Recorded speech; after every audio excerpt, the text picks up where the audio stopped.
அன்பான மாணவ செல்வங்களுக்கு இனிய காலை வணக்கம். நாம் ஊடக வெளியீட்டு நுட்பங்கள் என்கின்ற தலைப்பில் அமைந்த வாசித்தல் சென்ற வகுப்பில் வாசித்தலில்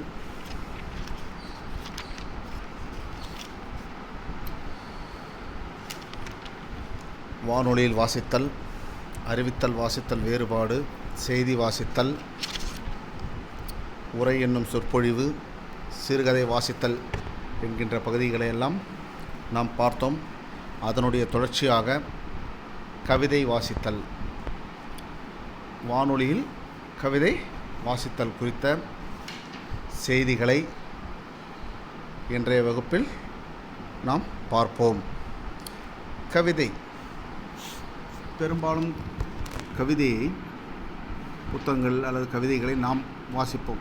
ஏற்ற இறக்கங்களோடு வாசிக்கவில்லை என்றால் அதனுடைய சுவையை, கவிதையினுடைய சுவையை நாம் அனுபவிக்க முடியாது. வானொலியில் கவிதைகளை வாசிப்பதற்கென்றே அந்த வாசிப்பில் மிகச்சிறந்த குரல் வளமும் அனுபவம் வாய்ந்தவர்களை தான் கவிதை வாசிக்க தேர்ந்தெடுக்கும் வானொலி நிலையங்கள். அப்படி கவிதை வாசித்தல் குறித்த செய்திகளை பார்ப்போம். தனிக்கவிதை, கவியரங்கம் முதலிய வானொலி நிகழ்ச்சிகளில் எழுதி வாசித்தல் முறையே பின்பற்றப்படுகிறது. தனிக்கவிதை, தனியாக இருக்கக்கூடிய கவிதைகளை தனியாக ஒருவர் வாசிப்பது, அல்லது கவியரங்கம், ஏதாவது ஒரு தலைப்பில் இரண்டு குழுக்களாக அல்லது தனித்தனி நபர்கள் அந்த கவியரங்க தலைப்பில் கவிதைகளை வாசிப்பது தனிக்கவிதை அல்லது கவியரங்கம் முதலிய வானொலி நிகழ்ச்சிகளில் எழுதி வாசிக்கும் முறையே பின்பற்றப்படுகிறது. செய்தி வாசித்தல், உரை என்னும் சொற்பொழிவு, சிறுகதை வாசித்தல் முதலிய பிற வாசித்தல் முறைகளிலிருந்து கவிதை வாசித்தல் வேறுபட்டு அமையும். செய்தி வாசிப்பது, உரை என்னும் சொற்பொழிவு, சிறுகதை வாசித்தல் ஆகிய 3 முறைகளிலிருந்து இந்த கவிதை வாசித்தல் வேறுபட்டு அமையும். கவிதையை வாசிப்பது என்பதற்கு பயிற்சி எதுவும் தனியே இல்லை. ஆயினும் பண்டு தொட்டு கவிதை வாசிப்பு என்பது ஒருவித தனிமுத்திரையுடைய ஏற்ற இறக்க இசைமை கொண்டதாக அனைத்து கவிஞர்களாலும் ஏறத்தாழ ஒரே மாதிரி ஒலிக்கும் மரபில் வாசிக்கப்பட்டு வருகிறது. பார்த்தோன்னா கவிதையை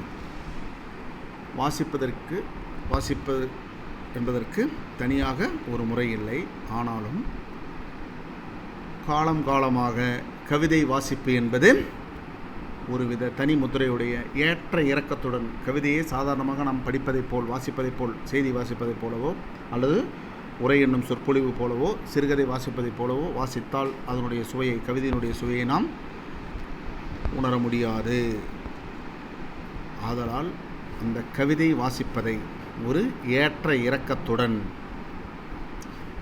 இசை நயத்துடன், அனைத்து கவிஞர்களும் ஏறத்தாழ ஒரே மாதிரி ஒலிக்கும் மரபில் கவிதை வாசிக்கப்பட்டு வருகிறது. வானொலி கவியரங்கம், பட்டிமன்றம் ஆகிய 2 நிகழ்ச்சிகள் மட்டும் வானொலி நிலையத்தில் தேர்ந்தெடுத்த கலைஞர்களுக்கு அழைப்பு விடுத்து அவர்கள் முன்னிலையில் அவையின் ஆரவார ஒலிகளும் பதியுமாறு ஒளிப்பதிவு செய்வார்கள். இந்த வானொலி கவியரங்கம் மற்றும் பட்டிமன்ற நிகழ்வுகளை நல்ல அனுபவம் வாய்ந்த தேர்ந்தெடுத்த கலைஞர்களுக்கு அழைப்பு விடுத்து அவர்கள் முன்னிலையில் அவையில் அந்த ஒளிப்பதிவு அரங்கில் அவர்கள் பேசுவது மட்டும் இல்லாமல் ஆரவார ஒலி, மிகச்சிறந்த கருத்துக்கள் வரும்போது மக்கள் ஆரவாரம் செய்து ஒலி எழுப்பி கைத்தட்டி ஒலி எழுப்புகின்ற அந்த ஆரவார ஒலிகளையும் பதிவு செய்து ஒளிப்பதிவு செய்வார்கள். கவிதை வாசிக்கும்போது சில சிறப்பான வரிகளை 2 முறை திரும்ப திரும்ப வாசிப்பது ஒரு மொழி நடையாக வழக்கத்தில் உள்ளது.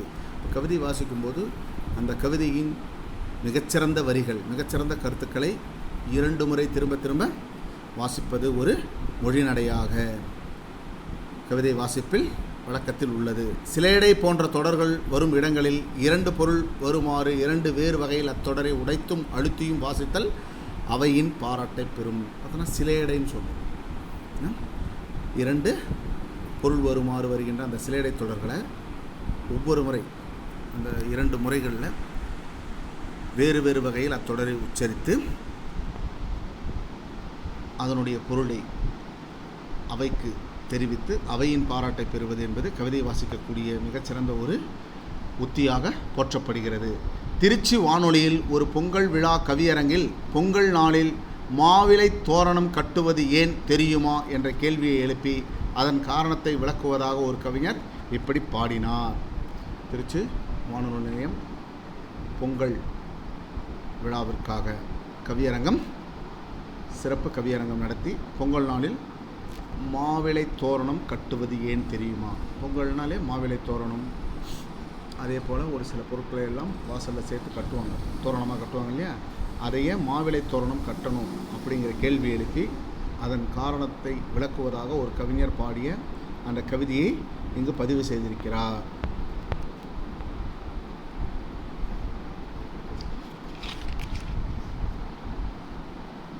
அண்டத்தில் ஏறிவிட்ட பண்டத்தின் விலையை கட்டுப்படுத்தும் காரணமாய்த்தான் தோரண தூக்கு கயிற்றில் மாவிலையை கட்டி தொங்க போடுகிறோம். அண்டத்தில் ஏறிவிட்ட பண்டத்தின் விலையை கட்டுப்படுத்தும் காரணமாகத்தான் தோரண தூக்கு கயிற்றில் மாவிலையை கட்டி தொங்க போடுகிறோம் என்று பாடும்போது அதன் பொருள் சரியாக புலப்படாமல் அவையோர் அமைதி காத்தனர். கவிஞர் அதே வரிகளை வேறு மாதிரி பிரித்து மீண்டும் வாசித்தார். பண்டத்தின் விலையை கட்டுப்படுத்தும் காரணமாய்த்தான், பண்டத்தின் விலையை கட்டுப்படுத்தும் காரணமாய்த்தான் தோரண தூக்கு கயிற்றில் மா விலையை கட்டி தூக்கு போடுகிறோம். இதே கவிதையை சிலடை கவிதை எப்படி பாரு. அண்டத்தில் ஏறிவிட்ட பண்டத்தின் விலையை கட்டுப்படுத்தும் காரணமாய்த்தான் தோரண தூக்கு கயிற்றில் மாவிலையை கட்டி தொங்க போடுகிறோம் என்று முதலில் பாடுகின்றார். அந்த கவிதையை அவையில் அந்த கவிதையை கேட்டுக்கொண்டிருந்தவர்களுக்கெல்லாம் அந்த கவிதையின் பொருள் புரியவில்லை, புரியாமல் அமைதியாக இருக்கிறார்கள். கவிஞர் அதே வரிகளை வேறு மாதிரியாக பிரித்து வாசிக்கின்றார். பண்டத்தின் விலையை இங்கே பார்த்தா அண்டத்தில் ஏறிவிட்ட பண்டத்தின் விலையின் முதல்ல படித்தார். இப்போ அதை மாற்றி வரிகளை மாற்றி போட்டு பாடுறார். பண்டத்தின் விலையை கட்டுப்படுத்தும் காரணமாகத்தான், பொருட்களின் விலையை கட்டுப்படுத்தும் காரணமாகத்தான் தோரண தூக்கு கயிற்றில் மாவிலையை கட்டி தூக்கு போடுகிறோம் என்று விலை என்ற சொல்லை தனியே பிரித்து அழுத்தம் கொடுத்தபோதுதான் விலைவாசியை கட்டுப்படுத்த மாவிலைக்கு தூக்கு தண்டனை அளிப்பதான பொருள் புரிந்து அவையோர் ஆரவரித்து சுவைத்தனர். மாவிலை தோரணம்ங்கிறத மாங்கிறனா பெரியங்கிற ஒரு பொருள் இருக்குது, அல்லது உயர் பெரிய விலைங்கிறத தனியாக பிரிக்கும்போது விலைவாசி ஏற்றத்தை குறிப்பதற்காக மாவிலைக்கு தூக்கு தண்டனை அளிப்பதாக பொருள் அந்த கவிஞர் கூறியவுடன் அந்த அவையில் இருந்தோரெல்லாம் ஆரவாரித்து அந்த கவிதையை சுவைத்து மகிழ்ந்தார்கள். முதல்ல அண்டத்தின் ஏறிவிட்ட பண்டத்தின் விலையை கட்டுப்படுத்தும் காரணமாகத்தான் தோரண தூக்கு கயிற்றில் மாவிலையை கட்டி தொங்க போடுகிறோம் என்று பாடும்போது பொருள் புரியவில்லை. அண்டத்தில் ஏறிவிட்ட பண்டத்தின் விலையை கட்டுப்படுத்தும் காரணமாக தோரண தூக்கு கயிற்றில் பொருட்களின் விலைவாசி ஏறிவிட்டதன் காரணமாக மாவிலையை கயிற்றில் கட்டி தொங்க போடுகிறோம் என்று பாடுகின்றார். அப்பொழுது பொருள் புரியாமல் இருக்கக்கூடிய அவையோர் அதே கவிதையை கவிஞர் பண்டத்தின் விலையை கட்டுப்படுத்தும் காரணமாகத்தான், பண்டம்னா பொருட்களின் விலையை கட்டுப்படுத்தும் காரணமாகத்தான் தோரண தூக்கு கயிற்றில், இந்த வாசலில் கட்டுகின்ற அந்த தோரணத்தில் தூக்கு கயிற்றில் மாங்கிறத தனியாக பிரித்து விலை என்கின்ற தனியாக பிரித்து விலைவாசியை கட்டுப்படுத்தும் காரணமாகத்தான் இந்த மா இலையை கட்டி தூக்கு போடுகிறோம் என்று தனியே விலை என்கின்ற அந்த சொல்லை தனியே பிரித்து அழுத்தம் கொடுத்த போதுதான் விலைவாசியை கட்டுப்படுத்த மாவிலைக்கு தூக்கு தண்டனை அளிப்பதாக பொருள் புரிந்து அவையோர் ஆரவாரித்து சுவைத்தனர். ஆரவாரம் செய்து அந்த கவிதையின் பொருளை அறிந்து மகிழ்ந்தனர் என்கின்ற அளவில் இந்த கவிதையை நிறைவு செய்கின்றார். அதே போல் சில கவிதைகளில் ஒரு குறிப்பிட்ட சொல்லை பின் வருவித்து சேர்க்கும்போது சிலையடையான புதிய பொருள் தோன்றும். ஒரு கல்லூரி கவியரங்கில் ஒரு கவிஞர் திரளாக கூடியிருந்த மாணவர்களை பாராட்டுவது போல இப்படி தொடங்கினார். என் கணக்கில் அடங்கா மாணவர்களே என்றதும் மாணவர்கள் கைத்தட்டி ஆரவாரித்தார்கள். அமைதியாக இடைவெளி விட்ட கவிஞர் அதையே சற்று மாற்றி, எந்த கணக்கிலும் அடங்கா மாணவர்களே, என் கணக்கில் அடங்கா மாணவர்களே, என் கணக்குன்னா நம்பரில், எண்களில் அடங்காத அதிகமாக இருக்கக்கூடிய மாணவர்களே என்கின்ற பொருள்பட சொல்லும்போது மாணவர்கள் கைத்தட்டி ஆரவாரம் செய்கிறார்கள். அதையே கொஞ்ச நேரம் விட்டு எந்த கணக்கிலும் அடங்கா மாணவர்களே என்றதும் ஆசிரியர்கள் ஆரவாரம் செய்தனர். ஆரவாரம் செய்து சுவைக்கின்றார்கள். அந்த அவையில் இருந்த ஆசிரியர்களாம் எந்த கணக்கிலும் அடங்கா மாணவர்களே என்றதும் ஆசிரியர்கள் ஆரவாரம் செய்து அந்த கவிதையை ரசிக்கின்றனர். பிரிமொழி சிலையடை உத்தியில் ஒரே சொல்லை வேறு வகையில் பிரித்து வாசிக்கும்போது அவையோர் சுவைப்பர். அனைவரும் அர்ச்சகர் ஆகலாம் என்ற அரசாணை குறித்து கடவுளே பேசுவதாக கவிஞர் வாலி கடவுள் பேசுகிறேன் என்ற தலைப்பில் இப்படி பாடினார். அனைத்து சாதியினரும் அர்ச்சகராகலாம் என்கின்ற ஒரு சட்டம் கொண்டு வந்த பின்னாடி கவிஞர் வாலி கடவுள் பேசுகின்றேன் என்ற தலைப்பில் கவிதை ஒன்றை வாசித்தார். நீராட்டவும் எனக்கு நீரஞ்சனம் காட்டவும் இவர்தான் அர்ச்சகர் என நான் இனம் காட்டவில்லை ஒருவரை. அனைவருக்கும் அம்மையும் அப்பனும் ஆகிய என் ஆலயத்தில் அதற்கில்லை ஒரு வரை. நீராட்டவும் அந்த அர்ச்சகர்கள் பணி என்ன? அந்த மூலவருக்கு, அந்த கோயிலில் இருக்கக்கூடிய மூலவருக்கு நீராட்டுவது. நீரஞ்சனம் காட்டவும் இவர்தான் அர்ச்சகர் என்ன? ஒரு குறிப்பிட்ட ஜாதியை சார்ந்தவர்கள் தான் அர்ச்சகராக இருக்க வேண்டும் என்று நான் இடம் காட்டவில்லை. கடவுள் பேசுவதாக பாடிய அந்த கவிதையில் நான் இடம் காட்டவில்லை, இவர்தான் குறிப்பிட்ட ஜாதியை சார்ந்தவர்கள் தான் அர்ச்சகராக வேண்டும் என்று நான் இடம் காட்டவில்லை. ஆனால் இங்கு வழக்கத்தில் ஒரு குறிப்பிட்ட மதத்தை சார்ந்த ஒரு குறிப்பிட்ட இனத்தை சார்ந்தவர்கள் மட்டுமே அந்த ஆலயங்களில் அர்ச்சகராகலாம் என்கின்ற ஒரு நிலை இருக்கிறது. அதை மாற்றி அரசு ஒரு சட்டத்தை கொண்டு அரசாணை போட்டவுடன் பார்த்தோம். அந்த அரசாணைக்கு எதிராக பல வழக்குகள் கொடுக்கப்பட்டு கடைசியில் இன்றைக்கு வரைக்கும் கூட பார்த்தோன்னா அந்த அனைத்து ஜாதியினரும் அர்ச்சகர்கள் ஆகலாம் என்கின்ற அந்த அரசாணை சிறிய கோயில்களில் தான், சின்ன கோயில்களில் தான் இருக்கும். ரொம்ப புகழ்பெற்ற பெரிய கோயில்களில் அதை நடைமுறைப்படுத்த முடியாமல் இருப்பதை நாம் பார்க்கிறோம். ஆனால் இங்கே கவிஞர் வாலி என்ன சொல்கிறாரு? நீராட்டவும் எனக்கு நீரஞ்சனம் காட்டவும் இவர்தான் அர்ச்சகர் என நான் இனம் காட்டவில்லை ஒருவரை, ஒரு குலத்தவரை நான் இனம் காட்டவில்லை. அனைவருக்கும் அம்மையும் அப்பனும், தாயும் தந்தையுமானவன், தாயுமானவன் சொல்கிறோம் இல்லையா, அம்மையும் அப்பனும் நீயே என்று பாடலெல்லாம் இருக்குல்லையே, அதுபோல் எல்லோருக்கும் தாயும் தந்தையுமாக இருப்பவன் நான். என் ஆலயத்தில் அதற்கில்லை ஒரு வரையறை. என்னுடைய ஆலயத்தில் ஒரு குறிப்பிட்ட இனத்தார் மட்டும்தான் அர்ச்சகராக வேண்டும் என்கின்ற வரையறை இல்லை. யார் வேண்டுமானாலும் அர்ச்சகராகலாம் என்கின்ற அந்த ஒரு கருத்துடைய இந்த கவிதை என்ற கவிதையில் ஒரு வரை என்பதை ஒரு வரைன்னா வரை, எல்லை, வரையறைன்னு சொல்கிறோன்னா எல்லை என பிரித்தால் வரும் சுவை நயமானது. இதுபோன்று கவிதை வாசிப்புக்கு என்று ஒரு வழக்கமான அழகியல் முறை உண்டு. அந்த மரபை வானொலி கவிஞர்கள் மறக்காமல் பின்பற்றி இந்த கவிதை வாசித்தல் என்பதை மிகச் சிறப்பாக வானொலி நிலையங்கள் நடைமுறைப்படுத்துவதை நாம் பார்க்கலாம். அதுக்கடுத்து தொலைக்காட்சியில் வாசித்தல். இதுவரை வானொலியில் வாசித்தல் குறித்த செய்திகளை தொடர்ந்து பார்த்தோம். தொலைக்காட்சியில் ஒளி ஊடகமான தொலைக்காட்சியில் வாசித்தல் என்பது எவ்வாறு இருக்கிறது என்பதை நாம் பார்ப்போம். தொலைக்காட்சி என்ற ஊடகம் வாசித்தலுக்கான ஊடகம் என்று வெறும் ஒளி ஊடகம் மட்டுமல்ல, ஒளி ஊடகம், அது காட்சி ஊடகமாகவும் இருக்கிறது. அது காட்சிக்கே முக்கியத்துவம் அளிக்க உருவானதாகும். தொலைக்காட்சி ஒளிக்கு மட்டும், சவுண்டுக்கு மட்டும் முக்கியத்துவம் தராமல் காட்சிக்கும் விஷுவலுக்கும் முக்கியத்துவம் தருவதால் அது காட்சிக்கே முக்கியத்துவம் அளிக்க உருவான ஊடகம் தொலைக்காட்சி ஆகும். இருப்பினும் செய்தி வாசித்தல், தனிப்பேச்சு, மிக அரிதாக வாசகர் கடிதம் முதலிய வாசித்தல் நிகழ்ச்சிகளும் தொலைக்காட்சியில் இடம்பெறுவதை பார்க்கின்றோம். தொலைக்காட்சியிலும் வாசித்தல் நிகழ்ச்சிகளாக செய்தி வாசித்தல், தனிப்பேச்சு, வாசகர் கடிதம் ஆகிய நிகழ்வுகளெல்லாம் வாசித்தல் என்கின்ற இந்த வரையறையில் இடம்பெறுவதை நாம் பார்க்கலாம்.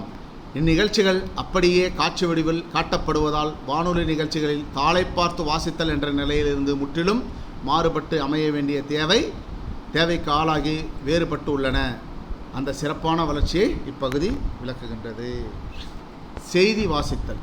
முதல்ல தொலைக்காட்சியில் செய்தி வாசித்தல்.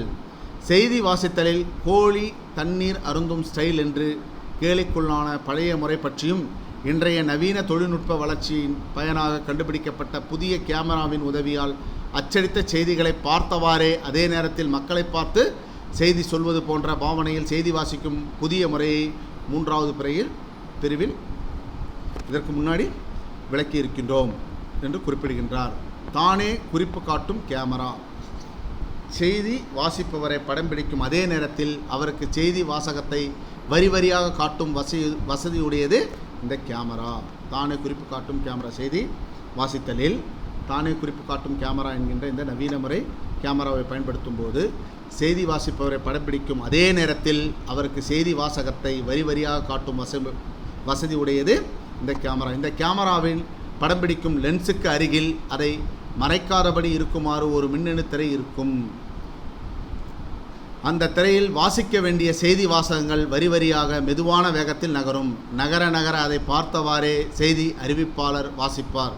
செய்தியை அறிவிக்கக்கூடிய அந்த நபர் வாசிப்பார். அந்த திரை கேமராவில் லென்ஸை நெருங்கி அமைந்திருப்பதால் அவர் திரையில் நகரும் வரிகளை பார்ப்பது டிவி பார்க்கின்ற தொலைக்காட்சியை பார்க்கின்ற நமக்கு நம்மையே அவர் பார்ப்பது போல தோன்றும். இந்த கேமராவுக்கு தானே குறிப்பு காட்டும் camera, camera with auto cue display unit என்று பெயர் என்று விளக்கி இருந்ததை மறந்திருக்க மாட்டீர்கள். இந்த தானே குறிப்பு காட்டும் கேமராவை கொண்டு செய்தி வாசிப்பவர் அந்த திரை கேமராவில் லென்ஸை நெருங்கி அமைந்திருப்பதால் திரையில் நகரும் வரிகளை பார்ப்பது டிவி பார்க்கின்ற நமக்கு, தொலைக்காட்சியை பார்க்கின்ற நமக்கு அவர் நம்மையே பார்ப்பது போல தோன்றும். இந்த கேமரா தானே குறிப்பு காட்டும் camera with auto cue display unit என்கின்ற இந்த கேமராவை பயன்படுத்தி செய்தியை படம் பிடிக்கும் போது நாம் அந்த செய்தி வாசிப்பாளர் நம்மையே பார்ப்பது போல தெரியும். இதன் உதவியால் இன்று உலக தொலைக்காட்சிகள் அனைத்து சேனல்களிலும் செய்தி வாசிப்பு முறை பின்பற்றப்பட்டு வருகிறது. இன்றைக்கி பார்த்தோன்னா தொலைக்காட்சி ஊடகங்கள் பல்கி பெருகிவிட்ட காலகட்டத்தில் நவீன தொழில்நுட்பத்தை பயன்படுத்தி இந்த தானே குறிப்பு காட்டும் கேமராவின் மூலம் செய்திகளை வாசித்தல் என்கின்ற செய்திகளை பதிவு செய்து உலகில் உள்ள அனைத்து தொலைக்காட்சி நிறுவனங்களும், அனைத்து தொலைக்காட்சி சேனல் நிறுவனங்களும் செய்தி வாசிப்பு முறையை பின்பற்றி நமக்கு செய்திகளை வழங்கி கொண்டிருக்கிறார்கள். அடுத்தபடியாக தனிப்பேச்சு என்பது தேர்தல் காலங்களில் அனைத்து கட்சி தலைவர்களுக்கும் சமமான நேரம் தேர்தல் பிரச்சாரத்திற்கு ஒதுக்கும் போது ஒவ்வொரு நாளும் ஒரு தலைவர் உரையாற்றுவார். ஒவ்வொரு கட்சியை சார்ந்த தலைவர்களும் தேர்தல் காலத்தில் அவருடைய கட்சியினுடைய கொள்கை, அந்த கட்சியினுடைய தேர்தல் அறிக்கை போன்ற விஷயங்களை எல்லாம் ஒவ்வொரு நாளும் ஒவ்வொரு தலைவர் அதில் உரையாற்றுவார். இவர்களில் பெரும்பாலும் கைகளில் தாளை வைத்து பேசுவதை பார்த்திருக்கலாம். குனிந்து தாளை பார்த்தும் நிமிர்ந்தும் வாசிக்கும் அத்தகைய பேச்சுக்கள் மக்கள் மனதை நெருங்குவதில்லை. தொலைக்காட்சிகளில் அறிஞர் ஒருவர் தனியே தோன்றி மக்களை பார்த்தவாறே உரையாற்றும் நிகழ்ச்சிகள் அனைத்தும் தொலைக்காட்சிகளிலும் பெரும்பாலும் அதிகாலை நேரங்களில் ஒளிபரப்புவதை காண்கின்றோம். தனிப்பேச்சுகளில் தொலைக்காட்சிகளில் அறிஞர் ஒருவர் தோன்றி மக்களை பார்த்தவாறு உரையாற்றும் நிகழ்ச்சிகள் அனைத்து தொலைக்காட்சிகளிலும் பெரும்பாலும் அதிகாலை நேரங்களில் ஒளிபரப்புவதை காண்கின்றோம். தூர்தர்ஷன் அரசாங்க தொலைக்காட்சி நிறுவனமான தூர்தர்ஷனில் சமய சான்றோர்கள் உரையாற்றுகின்றார்கள். பார்த்தோன்னா பெரும்பாலும் அந்த ராசி பலன் என்கின்ற அந்த பகுதி. அதே போல் சன் தொலைக்காட்சியில் பேராசிரியர் சாலமன் பாப்பையா, தென்கட்சி சுவாமிநாதன், ஜெயா டிவியில் பேராசிரியர் கு ஞானசம்பந்தன் போன்ற சான்றோர் எந்த குறிப்பையும் கையில் வைத்து வாசிக்காமல் பேசுகிறார்களே, அது எப்படி? இப்போ அரசியல் தேர்தல் நேரத்தில் அரசியல்வாதிகள், அரசியல் கட்சி தலைவர்கள் பேசும்போது கையில் தாளை வைத்து குனிந்து நிமிர்ந்து பார்த்து பேசுவார்கள். ஆனால்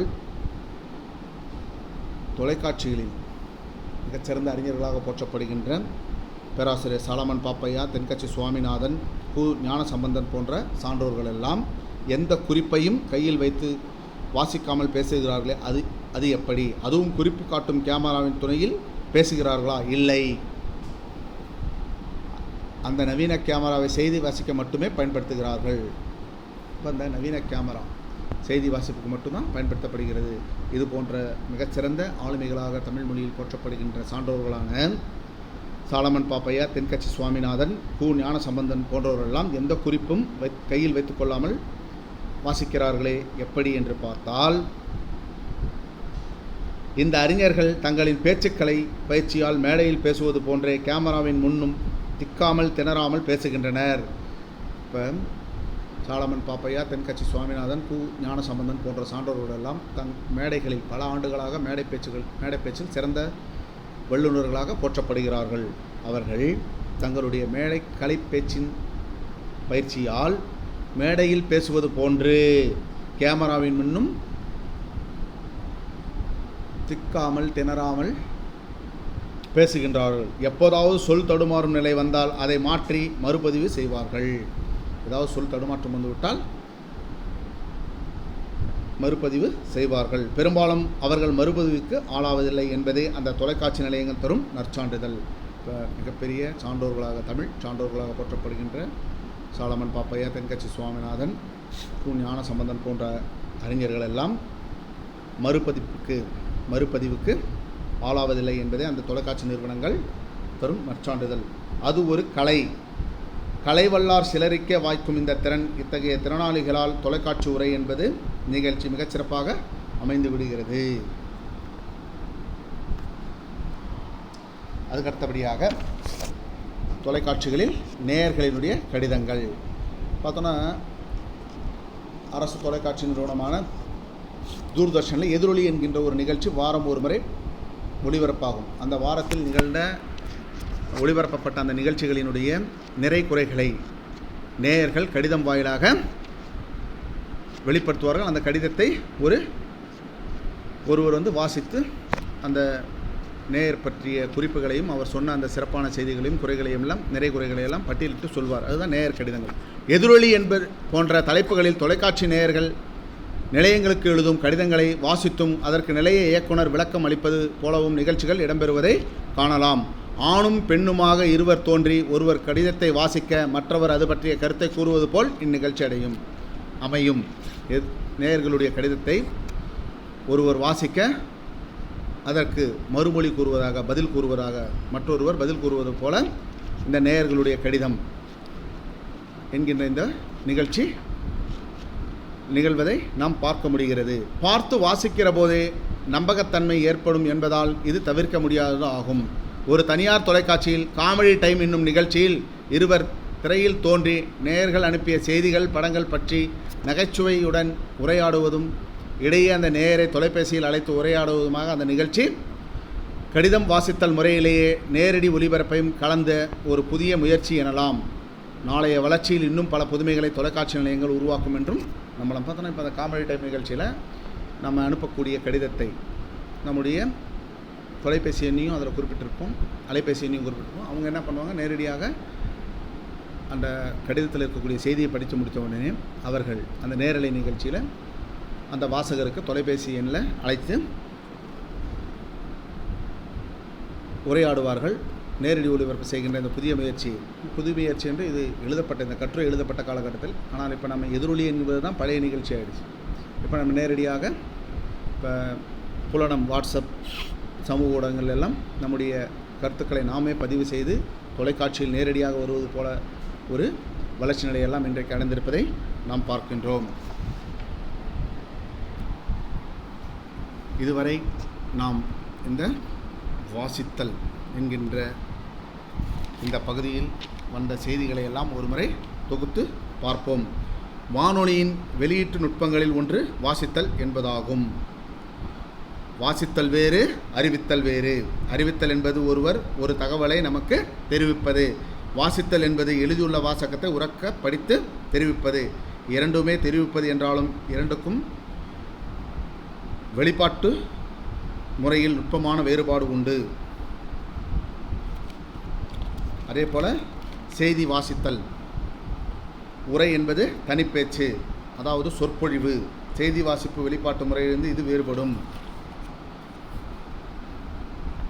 அதே போல் சிறுகதை வாசித்தல், பாத்திரங்கள் பேசுவதை கதைச்சூழலின் உணர்ச்சிக்கேற்ப நடிப்புத்திறனை குரலில் காட்டியும் சுவைப்பட வாசிப்பது நாடகம் போன்ற ஒரு நுண்கலை. தனிக்கவிதை, கவியரங்கம் முதலிய வானொலி நிகழ்ச்சிகளில் எழுதி வாசித்தல் முறையே பின்பற்றப்படுகிறது. செய்தி வாசித்தல், உரை, சொற்பொழிவு, சிறுகதை வாசித்தல் முதலிய பிற வாசித்தல் முறையிலிருந்து கவிதை வாசித்தல் வேறுபட்டு அமையும். கவிதை வாசிக்கும்போது சில சிறப்பான வரிகளை 2 முறை திரும்ப திரும்ப வாசிப்பது, சிலடை போன்ற தொடர்கள் வரும் இடங்களில் 2 பொருள் வருமாறு 2 வேறு வகையில் அத்தொடர் உடைத்தும் அழுத்தியும் வாசித்தல் அவையின் பாராட்டை பெறும். தொலைக்காட்சி என்ற ஊடகம் வாசித்தலுக்கான ஊடகம் அல்ல. எனினும் செய்தி வாசித்தல், தனிப்பேச்சு, வாசகர் கடிதம் முதலிய வாசித்தல் நிகழ்ச்சிகளும் தொலைக்காட்சியில் இடம்பெறுகின்றன. இன்றைய நவீன கேமராவின் உதவியால் அச்சடித்த செய்திகளை பார்த்தவாறே மக்களை பார்த்து செய்தி சொல்லுவது போன்ற பாவனையில் செய்தி வாசிக்கும் புதிய முறை தொலைக்காட்சியில் பின்பற்றப்படுகின்றது என்கின்ற செய்தியும் நாம் பார்த்தோம். இந்த கேமராவை செய்தி வாசிக்க மட்டுமே பயன்படுத்துகின்றார்கள். தனிப்பேச்சு நிகழ்ச்சியில் பங்கேற்கும் அறிஞர்கள் தங்களுடைய மேடை பேச்சின் பயிற்சியினால் மேடையில் பேசுவது போன்றே கேமராவின் முன்னும் திக்காமல் திணறாமல் பேசுகின்ற என்ற செய்திகளை எல்லாம் பார்த்தோம். இந்த வாசித்தல் என்கின்ற இந்த நிகழ்வு அனுபவத்தின் வாயிலாகவும் வருவதையும் பார்த்தோம்.